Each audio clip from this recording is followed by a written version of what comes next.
In 2006, imagine a man in full mental health suddenly focusing on a specific area in the house and repeatedly screaming at the top of his voice as if he saw a demon. No one knew the reason behind this strange behavior until it was too late. This is the story of Sherman Seismore. You won't believe the extent of his tragedy and what he endured. Welcome to your channel, Educate in Minutes. In 2006, Sherman Seismore, age 73, spent most of his life working in one of the most dangerous jobs in the world, coal mining in Virginia. In fact, Sherman had narrowly escaped death many times from gas leaks and collapsing columns. After retiring from this hazardous work as he grew older and his children grew up, he was known to love his grandchildren dearly, willing to give up anything to play with them. But in January of that same year, Sherman transformed from a kind, quiet person to someone completely disturbed and crazy. It all started on January 19, 2006, while Sherman was sitting with his wife Ruby on the couch. Suddenly, Sherman began screaming and focusing intensely on a specific spot in the room as if he saw something terrifying. He screamed so loudly that his wife screamed in shock. Ruby looked to where Sherman was staring but saw nothing at all. She asked him, "What do you see? What frightens you?" Sherman was unable to respond or react. It seemed that whatever frightened him terrified him so much that he couldn't look elsewhere or respond to anyone. His eyes and mouth were wide open, his face turning pale, even sweating. Poor Ruby didn't know what to do. After a while, he calmed down and said to her, "Don't leave me alone, or they will kill me." Ruby said that her husband had never exhibited such behavior before in his life. It was as if she was dealing with a different person.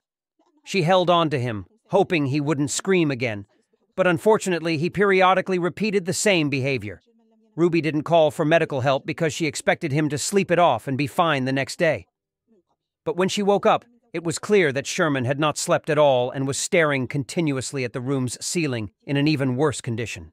Sherman refused any help from his wife because he feared they would bury him alive, telling her to stay with him only. In reality, there was a specific reason for what happened to him. A few months earlier, he started complaining of severe stomach pains. After a medical examination, it was found that the pain was from his gallbladder, and he needed exploratory surgery to determine the cause of the pain.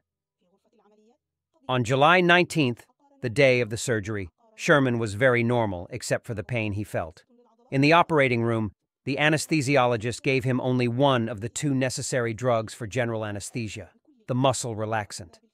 This meant that Sherman was completely paralyzed except for his eyes and could feel all the pain because he wasn't given the anesthetic that would make him unconscious.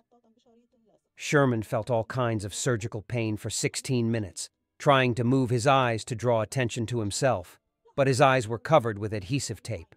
With continuous eye movement, some of the tape loosened, and Sherman felt pain and saw what was being done to him.